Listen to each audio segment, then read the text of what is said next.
అందరికీ నమస్కారం.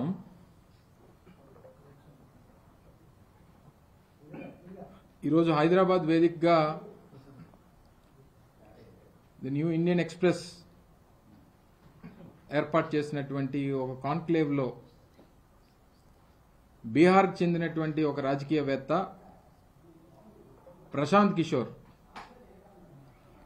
గతంలో పొలిటికల్ స్ట్రాటజిస్ట్గా పనిచేసినటువంటి వ్యక్తి ఇప్పుడు బీహార్లో ఒక రాజకీయ పార్టీని నడుపుతున్నటువంటి వ్యక్తి ఆంధ్రప్రదేశ్ రాష్ట్ర రాజకీయాలకు సంబంధించి రేపు జరగబోయేటువంటి ఎన్నికల్లో ఫలితాల గురించి తన అభిప్రాయాన్ని చెప్పాడు. తన గట్ ఫీలింగ్గా కొన్ని విషయాల్ని ప్రజలకి చెప్పి ఏమార్చేటువంటి ప్రయత్నం చేసినట్టుగా కనబడతా ఉంది. ప్రశాంత్ కిషోర్ కూడా బీహార్లో దిక్కు లేకుండా ఓటమి పాలవుతాడనేటువంటిది కూడా నా గట్ ఫీలింగ్. అలాగే ఈరోజు రాష్ట్రంలో ఆంధ్రప్రదేశ్ రాష్ట్రంలో చంద్రబాబు నాయుడు, పవన్ కళ్యాణ్ లేదా వారితో కలిసి వచ్చేటువంటి ఇతర రాజకీయ పార్టీలు చిత్తుగా ఓడిపోతాయనేటువంటిది ఈ రాష్ట్రంలో ఉన్నటువంటి పేదవాడి తాలూకా గట్ ఫీలింగ్.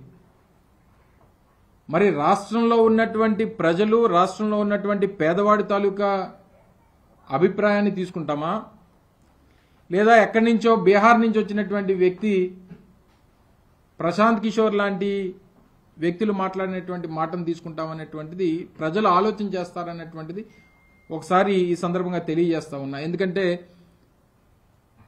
ఈరోజు తెలుగుదేశం పార్టీకి సంబంధించినటువంటి కొన్ని ఛానల్స్, ఎల్లో మీడియా ఏదైతే ఉందో దాన్ని పదే పదే ప్రజలకు చూపించి ప్రశాంత్ కిషోర్ అనేటువంటి ఒక వ్యక్తి చెప్పినటువంటి మాటలు ఏదో నిజమైపోతాయనేటువంటి ఒక అభిప్రాయాన్ని ప్రజల్లో కల్పించాలనేటువంటి ప్రయత్నం చేస్తున్నట్టుగా కనబడతా ఉంది.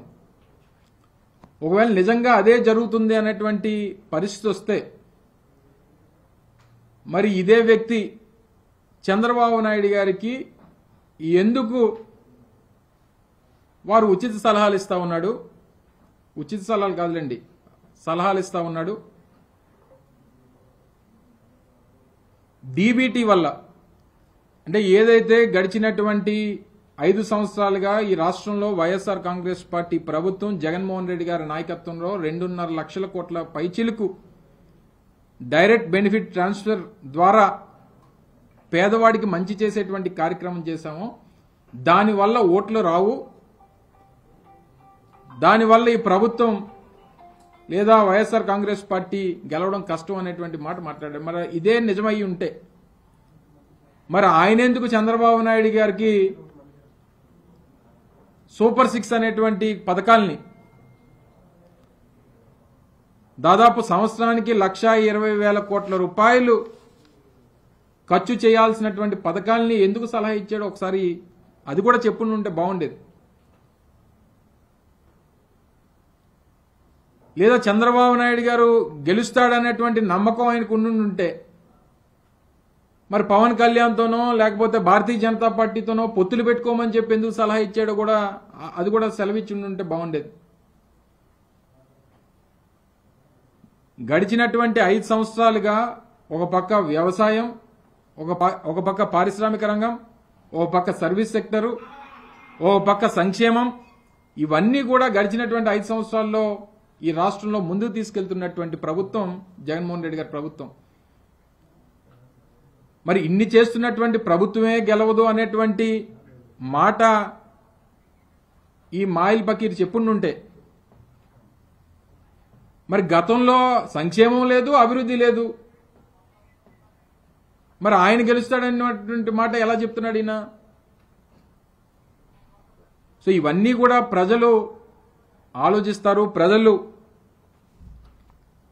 గమనిస్తున్నారనేటువంటి విషయాన్ని మర్చిపోయి మన అందరికి తెలుసు, రాష్ట్ర ప్రజలందరూ కూడా చూశారు. నెల రోజుల క్రితం ఆయన వచ్చి చంద్రబాబు నాయుడు గారిని బహిరంగంగా కలిసినటువంటి సందర్భాన్ని చూశాం. చంద్రబాబు నాయుడు గారిని కలిసిన తర్వాత జరుగుతున్నటువంటి పరిణామాలు చూస్తూ ఉన్నాం, వారు మాట్లాడుతున్నటువంటి మాటలు చూస్తూ ఉన్నాం. బహిరంగంగా ఒకసారి, తర్వాత చంద్రబాబు నాయుడు గారిని కలిసినట్టుగా మనకు వచ్చినటువంటి ఆయనే దాదాపు 3-4 గంటల్లో రాష్ట్ర రాజకీయాల మీద మేము మాట్లాడుకున్నాం అనేటువంటి మాట చెప్పినటువంటి వ్యక్తి తర్వాత ఈ నెల రోజుల్లో అనేక మార్లు రహస్యంగా హైదరాబాద్లో కలిసినటువంటి సందర్భాలను కూడా చాలా మీడియా ఛానల్స్ కూడా చాలా సందర్భాల్లో ప్రస్తావించినటువంటి సందర్భాన్ని చూసాం. ఇవన్నీ జరుగుతున్నటువంటి క్రమంలో ఈ బీహార్లో చెల్లని రూపాయి వచ్చి ఇక్కడ రూపాయలు సంపాదించుకోవాలనేటువంటి ప్రయత్నం కనబడతా ఉంది. దాంట్లో భాగంగానే ఈ రకమైనటువంటి స్టేట్మెంట్స్ అన్ని కూడా చేస్తున్నట్టుగా ఈ రాష్ట్ర ప్రజల తాలూకా అభిప్రాయం అనేటువంటిది తెలియజేస్తా ఉన్నా. ఒక పీకే సరిపోలేదని ఇంకో పీకేని తెచ్చుకున్నాడు చంద్రబాబు నాయుడు. ఒక పీకే సరిపోలేదని ఇంకో పీకేని తోడు తెచ్చుకున్నాడు. పీకే 1, పీకే 2. నిన్న కూడా ఆయన ఈరోజు హైదరాబాద్లోనే మాట్లాడినట్టుగా చూసాం. నిన్న కూడా ఆయన చంద్రబాబు నాయుడు గారిని కలిసినట్టుగా వార్తలు వచ్చాయి. నాకున్నటువంటి కాస్త సమాచారం, ఇలాంటి మీడియా మిత్రులు చెప్పినటువంటి సమాచారం ప్రకారం దాదాపు 3 గంటల పాటు వారితో సమావేశం అయ్యారని చెప్పి. పీకే 2, పీకే 1 పర్మనెంట్ కదా, పీకే 2. సో ఈ క్రమంలో ఇంట గెలవని నువ్వు ఇప్పుడు రచ్చ గెలుద్దాం అనేటువంటి ప్రయత్నం చేస్తున్నటువంటి ఈయన ఈరోజు వచ్చి ఆంధ్రప్రదేశ్ రాష్ట్ర ప్రజల తాలూకా మైండ్ సెట్ ని తాను ఇచ్చేటువంటి స్టేట్మెంట్తో మార్చాలనేటువంటి ప్రయత్నం కనబడతా ఉంది. అది జరగని పని. బీహార్లో మన పరిస్థితి ఏంటి? బీహార్లో మన రాజకీయ పార్టీ పరిస్థితి ఏంటి? బీహార్లో ప్రశాంత్ కిషోర్ రాజకీయ పార్టీకి ఏదైతే పరిస్థితి ఉందో ఈరోజు ఆంధ్రప్రదేశ్లో చంద్రబాబు నాయుడు గారు కూడా అదే పరిస్థితి ఉంది. ఈ 2 చెల్లని రూపాయలు కలిసి ఈరోజు ఆంధ్రప్రదేశ్ రాష్ట్రం గురించి, రాష్ట్ర రాజకీయాల గురించి, రాష్ట్రంలో ప్రజల తాలూకా ఉద్దేశాన్ని గురించి ఈయనేమన్నా మాటల మాంత్రికుడా, లేకపోతే ఏదన్నా మాయల మాంత్రికుడా? ఈయనేదో మాట చెప్పేస్తే అమ్మో ప్రశాంత్ కిషోర్ చెప్పాడు కాబట్టి అందరూ మన ప్రశాంత్ కిషోర్ గారు చెప్పినట్టు చేసేస్తామని. ఆయన gut feeling YSR Congress party ఓడిపోద్ది అనేటువంటి గట్ ఫీలింగ్ ఆయనకుంటే, ఈ రాష్ట్రంలో ఉన్నటువంటి 5 కోట్ల మంది 5,30 లక్షల మంది ప్రజలకి తెలుగుదేశం పార్టీ వారి తాలూకా మిత్రపక్షాలు చిత్తుగా ఓడిపోతాయనేటువంటి గట్ ఫీలింగ్ ఈ రాష్ట్ర ప్రజలకు ఉంది. ఎక్కడి నుంచో బీహార్ నుంచి వచ్చినటువంటి వ్యక్తి చెప్పినటువంటి గట్ ఫీలింగ్ తీసుకుంటామా? ఈ రాష్ట్రంలో పేదవాడు, ఆ సంక్షేమాన్ని అందుకున్నటువంటి పేదవాడు, ఆ డీబీటీ ద్వారా మేలు జరిగినటువంటి పేదవాడు, గడిచినటువంటి 5 సంవత్సరాలుగా జగన్మోహన్ రెడ్డి గారి నాయకత్వంలో మేలు జరిగినటువంటి పేద కుటుంబాలు, వారి గట్ ఫీలింగ్ని తీసుకుంటామా? సో ఇలాంటి డబ్బులు తీసుకొని, సో గతంలో మీరు ఈ కార్యక్రమాలు చేసేవారు. గతంలో మీరు కన్సల్టెన్సీస్ని ఒక కన్సల్టెన్సీలో మీరు ఒక డైరెక్టర్గా ఉన్నారు. ఈరోజు బయటకు వచ్చేసారు. బయటకు వచ్చేసి మీరు ఒక రాజకీయ పార్టీని నడుపుతున్నారు. మీరు ఒక రాజకీయ నాయకుడు. ఈ దేశంలో ఈ దేశంలో ఒక రాష్ట్రంలో ఒక రాజకీయ పార్టీని పెట్టి నడుపుతున్నటువంటి మీకు ఆంధ్రప్రదేశ్ రాష్ట్రానికి సంబంధించినటువంటి రాజకీయాలు ఏం సంబంధం? చంద్రబాబు నాయుడు ప్యాకేజ్ ఇస్తే ఈ చెల్లని రూపాయి వచ్చి ఇక్కడ మాట్లాడి ఇక్కడ ప్రజల తాలూకా మనోభావాల్ని వాళ్ళ ఆలోచనల్ని మార్చేస్తాడనుకోవడం అమాయకత్వం అనేటువంటి విషయాన్ని మీ ద్వారా మరొకసారి ప్రజలకు చెప్పాలన్నటువంటి ఉద్దేశంతో మిమ్మల్ని అందరినీ కూడా ఈ సమయంలో పిలవడం జరిగింది. దయచేసి ఇటువంటి వ్యక్తులు, ఇటువంటి మాయల పకీరులు చెప్పేటువంటి మాటలు దయచేసి కనీసం పరిగణనలో కూడా తీసుకోవద్దనేటువంటిది రాష్ట్ర ప్రజలను కోరుతా ఉన్నా. గతంలో కూడా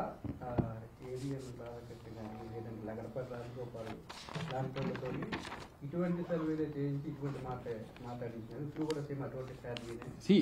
ఎవరు ఏం చెప్పినా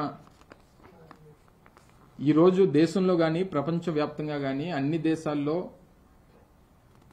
పొలిటికల్ కన్సల్టెన్సీస్ అనేటువంటివి విపరీతంగా అదొక బిజినెస్గా నడుస్తున్నటువంటి తరుణంలో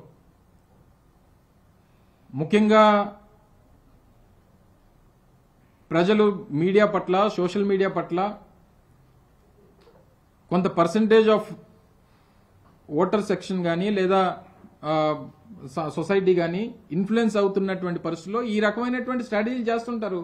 ప్రజల్లో బలం లేనటువంటి వారు, ప్రజల్లో కనీసం ఏ రకమైనటువంటి మంచి లేదా క్రెడిబిలిటీ సంపాదించుకోలేనటువంటి వారు ఈ రకమైనటువంటి ప్రొపగాండా చేసుకుంటారు. 2019 ఎన్నికలకి ఎగ్జిట్ పోల్స్ లో లగడపాటి రాజగోపాల్ ఏం చెప్పాడు? 130 సీట్లు వస్తాయి తెలుగుదేశం పార్టీకి అని చెప్పి. ఏం జరిగింది?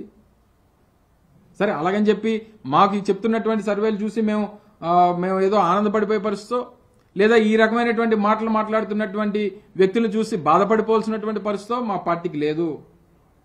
మేము ప్రజల్ని నమ్ముకున్నాం, ప్రజలకు చేయాల్సినటువంటి మంచి చేస్తా ఉన్నాం, ప్రజలకు చేయాల్సినటువంటి కార్యక్రమాలు ఇచ్చినటువంటి మాట ప్రకారం నిలబెట్టుకుంటా ఉన్నాం.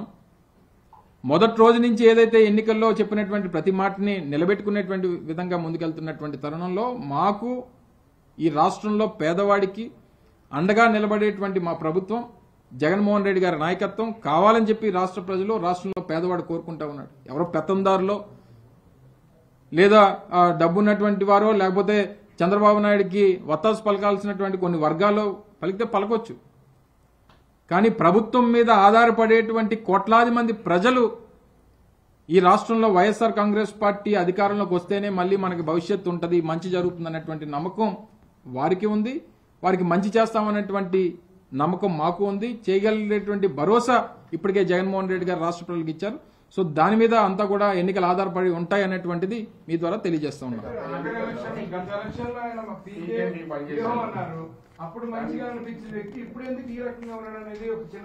అదే చెప్పాను కదా ఇందాక, మాకు ఐపాక్ ఏదైతే పొలిటికల్ కన్సల్టెన్సీగా వైఎస్ఆర్ కాంగ్రెస్ పార్టీకి పనిచేసినప్పుడు is one of the director. కానీ ఈ రోజు ఆయన ఒక రాజకీయ నాయకుడు, బీహార్లో ఒక రాజకీయ పార్టీని నడుపుతున్నటువంటి వ్యక్తి.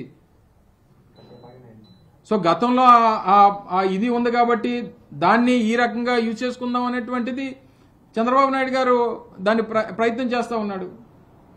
ఈరోజు కేవలం రాజశేఖర రెడ్డి గారి కుటుంబంలో ఉన్నటువంటి కొంతమంది వ్యక్తుల్నే చంద్రబాబు నాయుడు ఇన్ఫ్లుయెన్స్ చేస్తున్నటువంటి పరిస్థితుల్లో